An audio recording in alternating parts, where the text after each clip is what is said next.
Igisirikare wakivamo ariko cyo ntabwo kizigera kikuvamo. Biragoye kuvuga igisirikare cy'u Rwanda mu myaka 30 ishize gusiga izina James Kabarebe. General James Kabarebe mu mwaka wa 2018 yavanywe ku mwanya wa minisitiri w'ingabo nyuma gato yizwe umujyanama wa perezida mu bya gisirikare.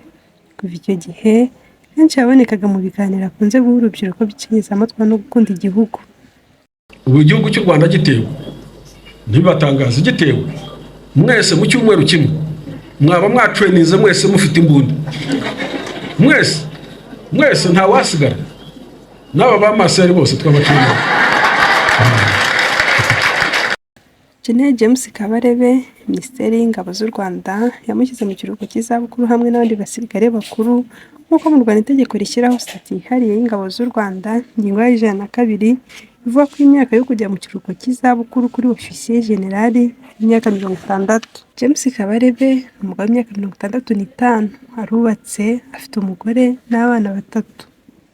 James Kabarebe yari mu nyeshyamba za PR mu mwaka wa 1990 mu rugamba rwo kubohora igihugu. Yari umusirikare muto yarangije amashuri muri Uganda aho yavukiye akanakurira nk'impunzi y'umunyarwanda. Muri iyo ntambara yakuyeho ubutegetsi bwari i Kigali mu mwaka wa 1994 igahagarika jenoside yakorerwaga abatutsi. James Kabarebe wari ugeze ku ipeti rya koloneli yari EDK cyangwa se Zibambiko wa Major General Paul Kagame uyoboye urugamba. Nyuma yo gufata ubutegetsi yabaye umugaba w'ingabo zirinda umukuru w'igihugu Republican Guard. Nyuma y'uko ingabo zari ziyobowe na Paul Kagame zifashe ubutegetsi nyuma mu mwaka wa 1996 zakurikiranye abo zahiritse mu cyahoze ari Zaire muri Repubulika Iharanira Demokarasi ya Congo, zivuga ko zigamije guhashya ibitero byabo ku Rwanda hamwe no gucyura impunzi. Colonel James Kabarebe wari mu basirikare bizewe na Kagame nawe wayoboye ingabo zinjiye muri Zaire na Mobutu Sese Seko.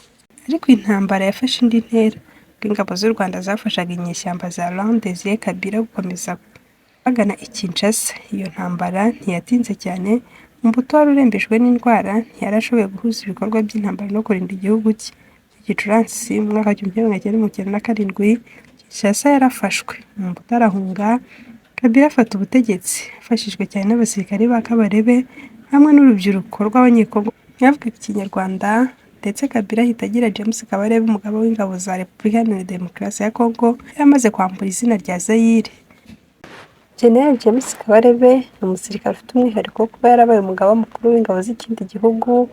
Bamwe bemeza ko nta handi biraba ku isi, gusa nta bushakashatsi ku mateka buremeza ibi. Byatinze havuze ubushyamirane hagati ya Kabila n'ingabo z'u Rwanda mu mwaka wa 1998 avanaho Kabarebe. Ibi byaje kubamo intangiriro y'intambara ya kabiri ya Congo yabaye inkundura ikazamo n'ibindi bihugu nka Zimbabwe na Angola byafashije kurengera ubutegetsi bwa Kabila.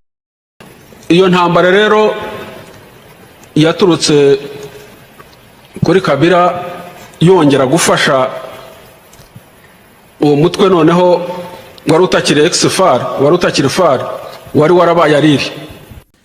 Mu mbwirwaruhame ze Kabarebe yagiye agaruka kenshi ku gitero kizwi nka Operation Kiton yayoboye muri iyi ntambara muri Kanama mu mwaka wa 1998.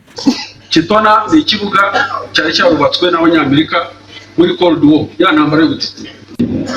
Ni ikibuga kinini cyane twari tukizi, tuzi n'abasirikare bahari kugira ngo twarayoboye Congo, tuzi imbaraga bafite, tuzi n'izo badafite. Nyamateka mu bya gisirikare James mu nyandiko ye The Kiton Operation Rwanda Gamble to Capture Kinshasa and Misleading of Enari yavuze ko uburyo ingabo ziyobowe na Colonel Kabarebe zafashe ikibuga cy'indege cya Kitona mu burengerazuba bwa DR Congo ari igikorwa cyari gitunguranye cya gisirikare kandi kidasanzwe, cyari kigamije gufata Kinshasa vuba vuba no guhirika Kabila. James Stegiskar avuga ko iki gitero kidasanzwe cyari kujya mu mateka y'intsinzi zikomeye za gisirikare iyo kigera ku ntego yacyo, ariko ntibyashobotse kuko Angola na Zimbabwe zinjiye mu ntambara zirengera Kabila. Kabarebe n'ingabo yarasigaranye bahungira muri Angola, baje gufata ikindi kibuga cy'indege gito cyane bagihagurukiraho barataha.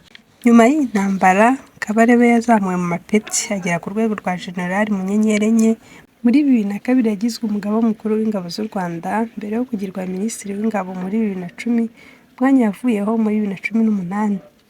General James Kabarebe kenshi ajya mu matora n'amateraniro y'urubyiruko baganirira ku byo bakunze kwita amateka y'urugamba rwo kwibohora.